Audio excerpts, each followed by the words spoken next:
Buenos días. Diga al testigo si formaba parte de la Junta Directiva de RCTV, ¿desde cuándo y hasta cuándo? Formo parte de la Junta Directiva de RCTV desde julio de 1970, si recuerdo bien. ¿Hasta la actualidad? ¿Perdón? ¿Hasta la actualidad? Sí, doctora. Ok. ¿Usted también es accionista de RCTV? Sí, soy accionista de RCTV. Como miembro de la Junta Directiva de RCTV, indique si la empresa fue liquidada o disuelta ante el registro mercantil. La empresa no ha sido ni liquidada ni disuelta. La empresa ha tratado de sobrevivir a la confiscación de todos sus equipos, a la confiscación de sus frecuencias, con argumentos que también, ese es otro caso que tenemos pendiente. El Estado cuando resuelve... Disculpe. Cuando el Estado resuelve que no va a renovar, él dice que necesita la frecuencia que RCTV tiene. Disculpe, le pido al testigo que por favor sea breve porque tengo varias preguntas que hacerle. Yo estoy tratando de contestar su pregunta. Sí, ya la contestó. Ya la contestó, gracias, muy amable. ¿Quién fija la línea editorial informativa y de opinión de RCTV? La línea editorial de un medio, a mi manera de ver, y de RCTV en concreto, la fija la gente. ¿Qué es lo que trata un noticiero?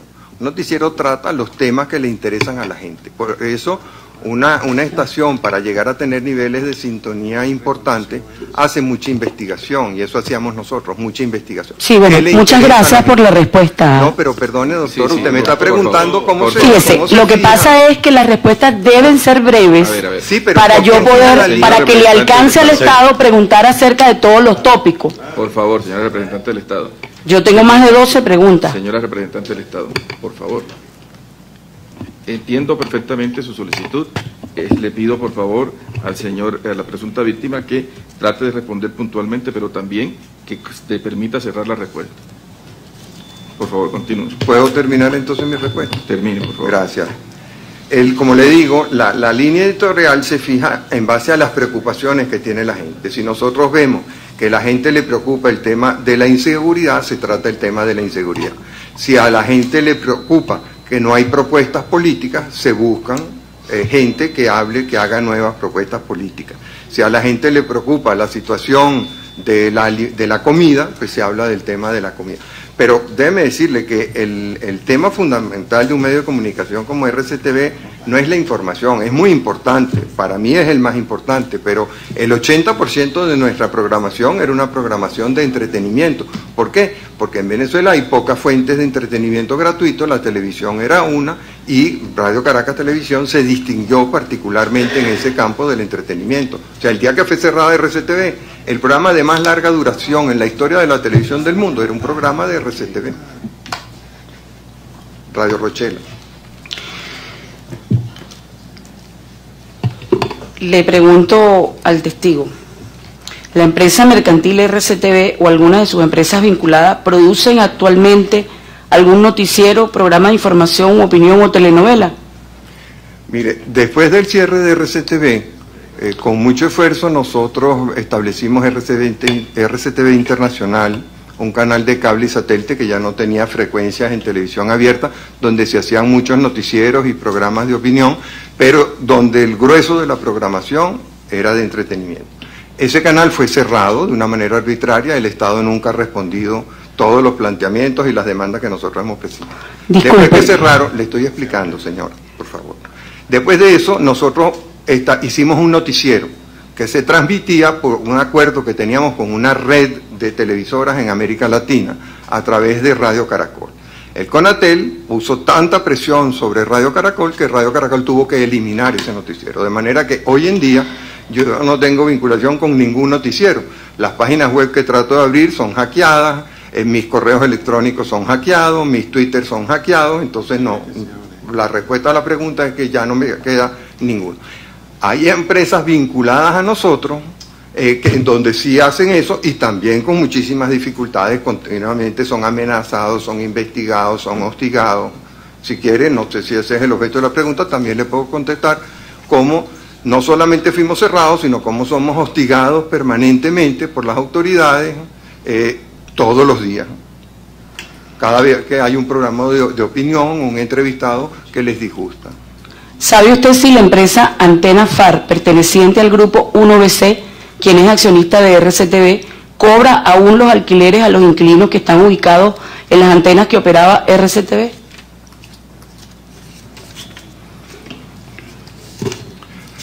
No sé porque Antena Farms entiendo que fue disuelta. Y en todo caso, Antena Farms, a lo que recuerdo, tenía instalaciones en todo el país, algunas donde operaba RCTV y otras donde no operaba RCTV. ¿Conoce? Un caso concreto de una operación de Antena Far que funciona en un terreno que era porque no he podido volver a entrar más nunca de mi propiedad y no sé lo que ha pasado ahí. ¿Conoce usted a la abogada Maribel Pérez,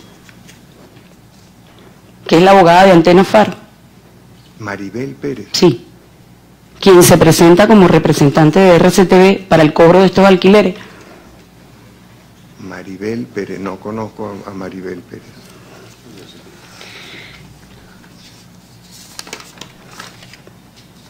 ¿Considera usted legal o constitucional que una empresa comunicacional difunda propaganda de guerra, apología al odio nacional o incite a la violencia?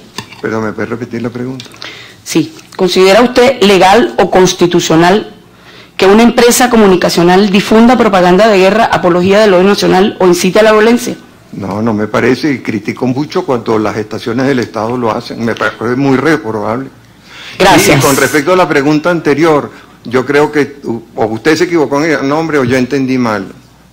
¿Se estará refiriendo usted a la doctora Marbelis Pérez? Maribel Pérez, es la información que tengo aquí. No, Maribel no, pero Marbelis Pérez sí. Perfecto. Para usted es lo mismo una empresa como RCTV que usufructuó 53 años la concesión a una radio comunitaria. No, son muy distintas. Diga usted si en 1976 RCTV fue cerrada por 3 días por el gobierno de Carlos Andrés Pérez. En el año 76, recuerdo que hubo un problema serio, porque el gobierno del presidente Pérez quería imponer la censura y no quería permitir... Disculpe, fíjese, estas preguntas que vienen a continuación son preguntas cerradas, de sí o no. Yo le pediría que por favor, en aras de que me dé chance de terminar el interrogatorio, que responda sí o no. Tiene que responder de la manera adecuada, puede decir sí o no y luego tiene que explicarlo, está en ¿Seguro? pleno derecho. Las preguntas que le hace son acordes con las Sí, a mí me preocupa el tiempo. Sí. Esa es mi preocupación. Yo lo entiendo, pero esas son las reglas. Adelante, por favor. En el año 76 ocurre en Venezuela un secuestro gravísimo y primera vez que ocurría un secuestro de esa característica. Fue secuestrado el vicepresidente de la empresa Owens Illinois. Ya habían ocurrido en el gobierno anterior 2 o 3 secuestros que habían empezado a preocupar mucho a la comunidad, en donde personas eran secuestradas por grupos insurreccionales y se pedían rescates por ellos. En algunos casos las personas sufrieron daños considerables. Entonces ocurre el secuestro de Nijaos, que es denunciado como un secuestro político. Por supuesto, se le dio muchísima atención al tema. O sea, acababa de ocurrir el secuestro de los hermanos Borne en Argentina. Era la primera vez que pasaba algo así y se le dio muchísima cobertura. El gobierno se molestó mucho con el tema y resolvió cerrar a la estación para que no se hablara más del tema.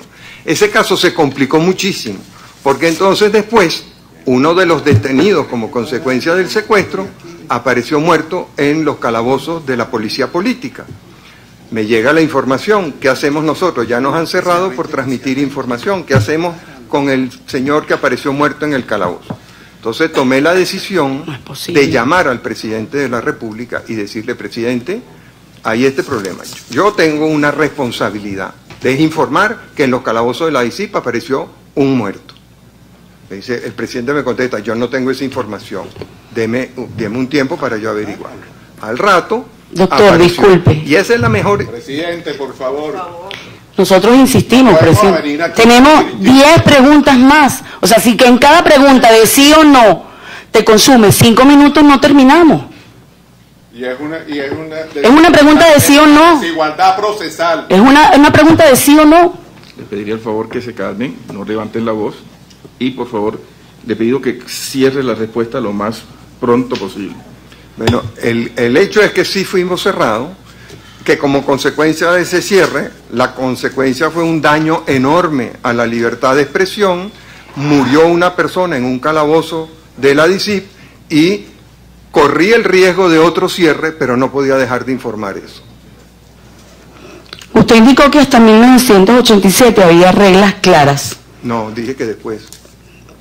Usted indicó en su testimonial que hasta 1987 había reglas claras. No, señora, dije que después se establecieron unas reglas más claras. Es cierto que en 1990 la Corte Suprema de Justicia, con ponencia del magistrado Román Duque Corredor, ordenó a RCTV cambiar los horarios de sus programas Alerta, la telenovela Dulce Desafío, por ser inadecuados para el horario infantil, y condena a RCTV por transmisión de noticias que crearon zozobra. Mire, no lo recuerdo. ¿Bajo cuál figura Televen difunde las producciones de RCTV? ¿Qué tiene que ver eso con el caso, perdón? Bueno, es una pregunta. Queríamos saber cuál figura se utiliza para que Televen, que es una planta televisora venezolana que está en el aire, difunde programación de RCTV. En este momento está en el aire Mis Tres Hermanas, por ejemplo, una telenovela. Una telenovela de mucho éxito, sí. Yo felicito a Televen por transmitir Mis Tres Hermanas. Compraron los derechos de transmisión, que son propiedad de RCTV. Gracias. Diga usted si en 1980 fue sancionada de RCTV y cerrada por 36 horas durante el gobierno de Luis Herrera Campins por la difusión de programación sensacionalista y pornografía. Ni era sensacionalista, ni era pornografía. Sí fue cerrada. ¿Por qué fue cerrada? Porque un equipo de investigación del Observador, el noticiero principal de Radio Caracas, que había creado un programa que se llamaba Alerta, descubrió que en una casa de menores había un grupo de niños amarrados con cadenas a sus camas, que no se les permitía salir al jardín, que no se les alimentaba, que no recibían ningún cariño. Era una noticia muy importante, me parece a mí, que en un retén creado para la protección de niños se estuvieran ocurriendo esos atropellos contra los niños. Informamos a las autoridades se negaron a atender el caso y lo que trataron fue de impedir la transmisión del programa, y corriendo unos riesgos, es verdad, nosotros transmitimos el programa porque pensamos que lo ameritaba. Todo eso está amplísimamente comprobado. Es un retén que está ubicado en Vargas, es un caso dantesco, déjeme decir, cuando uno veía a los niños flacuchentos, amarrados, pero no amarrados ni siquiera con una correa, amarrados con cadena, así como si fueran animales, en las cunas, y el gobierno pretendía que eso no se transmitiera. Claro, usan la palabra sensacionalista y porno. Ese es el problema de la información, doctora. Es que para que haya libertad y para que haya democracia tiene que haber información libre. Yo entiendo que a un gobierno le moleste y le incomode que se hable de la mala situación, de la inseguridad o del hambre o del costo de la vida, pero ese es el papel de los medios. Gracias, muy amable por su respuesta. Es cierto que RCTV fue sancionada en 1997 por violar el decreto de publicidad de licores y cigarrillos con una publicidad que se llamaba Rodeo Americano Light, haciendo alusión a una marca de cigarrillos, expresamente prohibido en la ley. Ese caso lo recuerdo muy vagamente.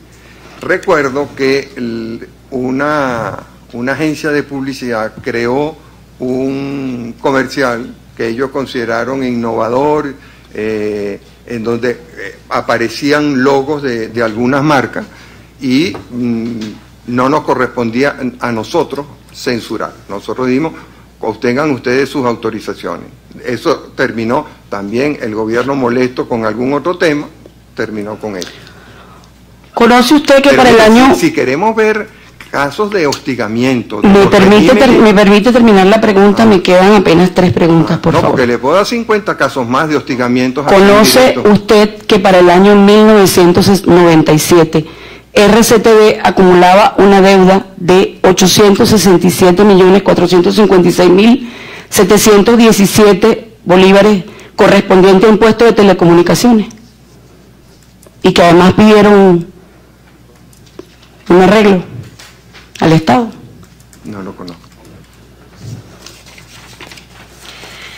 Lo que sí le puedo decir es que no hay ninguna deuda pendiente con el Estado, ¿eh? Hay muchos casos litigados porque esta es otra forma de hostigar a la libertad de expresión, es acogotar a los medios, perseguirlos con todo tipo de investigaciones, de multas, de procedimientos, de leyes que se dictan con carácter retroactivo para ponerlo a una situación difícil, todo lo cual se arregla simplemente con un cambio de línea editorial. En el año 2006, RCTV fue conminada por el Tribunal Supremo de Justicia a no difundir una publicidad pornográfica que se difundía después de las 10 de la noche por una demanda que hizo un ciudadano. ¿Es cierto? No tengo conocimiento. Y una última pregunta, ¿la actuación de RCTV durante el golpe de Estado del 2002 fue constitucional?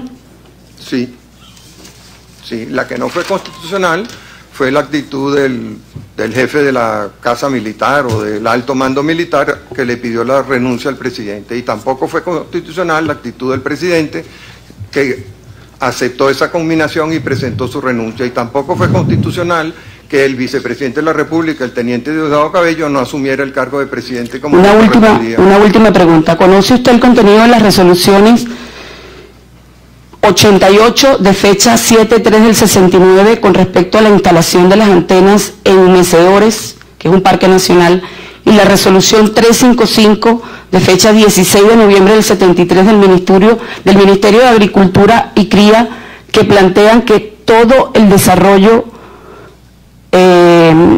antenas, torres que se hagan en parques nacionales, automáticamente después que cesa la concesión le queda al Estado? Los terrenos de los mecedores.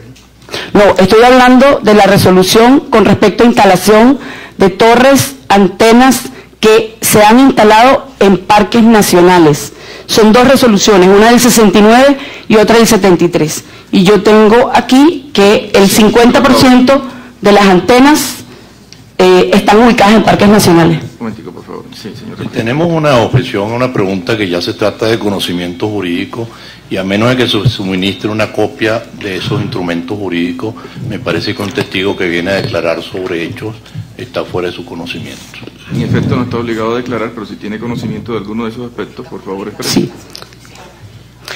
Fíjese, doctor, es importante esta pregunta porque la mitad, y usted lo debe saber como dueño de RCTV, la mitad de las estaciones y el desarrollo que se hizo, es decir, torres, antenas, que usted hoy dice que son propiedad de RCTV, según estas 2 normativas, que son del año 69 y del año 73, después que cesara la concesión, eran propiedad del Estado.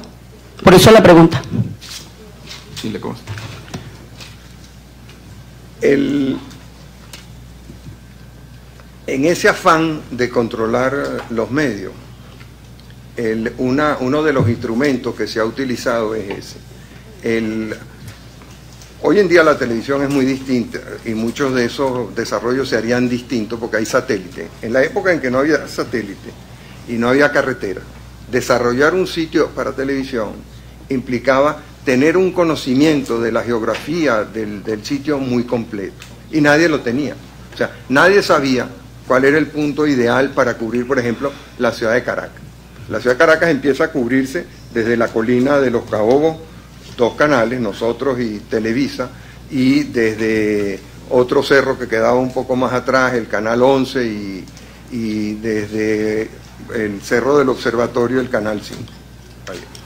En el año 66 se crea el Canal 8 y ellos resuelven que para cubrir mejor la ciudad de Caracas deben irse al cerro que cubre el norte de Caracas. Y así desarrollan una antena en el Parque El Ávila, que acababa de ser declarado Parque Nacional, pero que tenía propiedad. Es un parque nacional de características muy especiales, porque es un parque nacional donde hay propiedad privada. Entonces, el Canal 8 compra para desarrollar su señal en Caracas un terreno particular en el Parque Nacional El Ávila. Ese sitio resultó ideal para cubrir Caracas durante muchos años. En vista de eso, tanto nosotros como los demás canales empezamos a hacer esfuerzos similares, como conseguir una propiedad en el Parque Nacional El Ávila. Y compramos terrenos particulares en el Ávila. Y así en muchos sitios se compraron para cubrir, por ejemplo, la isla de Margarita, para cubrir en el Táchira, en Mérida, en Bolívar, en muchos sitios. La señal de televisión baja por aire, básicamente. Si usted quiere saber si en un sitio se ve televisión, usted ve al sitio donde está la antena, y si lo puede ver, esa señal va a bajar, que en el caso de la radio es distinto. Entonces, se ubicaron sitios que casi siempre son en las afueras de las ciudades, desde los cuales se puede cubrir esa ciudad en concreto. Y